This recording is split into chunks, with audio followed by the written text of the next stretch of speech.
Bienvenue dans un épisode de Christmas Decorations. Bienvenue chez Alinea. Chaque année, les magasins Alinea proposent une décoration de Noël exceptionnelle. D'ailleurs, on le constate juste en levant la tête à l'entrée du magasin. Bon, j'arrive un peu tard, les Black Friday c'est terminé malheureusement. Est-ce que vous avez déjà fait votre sapin? Parce que moi je l'ai fait et je peux vous dire que j'ai déjà plus de déco à dépenser. Mais je me suis dit que vous faire une vidéo pour ceux qui n'avaient pas encore fait leur sapin de Noël, car demain nous sommes le 1er décembre, je me suis dit qu'une petite vidéo ça pourrait être sympa. Alors Alinea, je ne sais pas ce que vous avez fait au magasin de Saint-Égrève, sachant que je viens chaque année chez vous pour voir la décoration. Il faut savoir que j'ai été extrêmement déçue de voir qu'il y avait très peu de rayons concernant Noël. Que se passe-t-il? Pourquoi il y a peu de rayons concernant les décos de Noël et les sapins de Noël? Où sont-ils passés? Et pourquoi? Parce que j'avoue que je suis venue exprès pour faire ma vidéo et en fait je vois qu'il y a très peu de choses. Hyper dommage parce que d'habitude il y a vraiment beaucoup de choses et là j'ai été surprise en arrivant de voir qu'en fait il n'y a pas beaucoup de boules de Noël, pas beaucoup de décoration, pas de sapin de Noël ou voire très peu. J'ai vu pas mal de tables avec des friandises, des sucettes, des gâteaux, des pains d'épices. J'aimerais savoir si c'est que chez nous où il y a vraiment très peu de déco parce que normalement elle se trouve là où c'est marqué belles affaires et c'est blindé de décoration de Noël chaque année. Écoutez, on va faire avec les moyens du bord. Comme vous le constatez, il y a des bougies quand même, quelques paniers,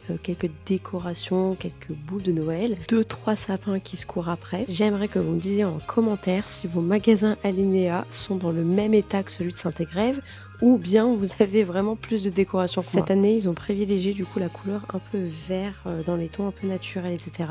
Pas beaucoup de rouge, j'avoue, il n'y avait pas vraiment énormément de rouge, mais voilà, il y avait quand même pas mal de décoration en vert dans les tons un peu dorés, un peu bronze. Même le sapin de Noël gigantesque à l'entrée du magasin n'était même pas décoré. Bref, c'est dommage, j'aurais trop voulu vous montrer les décos qui font comme chaque année, mais là cette année, c'était pas la bonne année. Comme vous le voyez, je suis dépitée, mais c'est pas grave. Prochaine vidéo dans l'épisode 3. Bisous!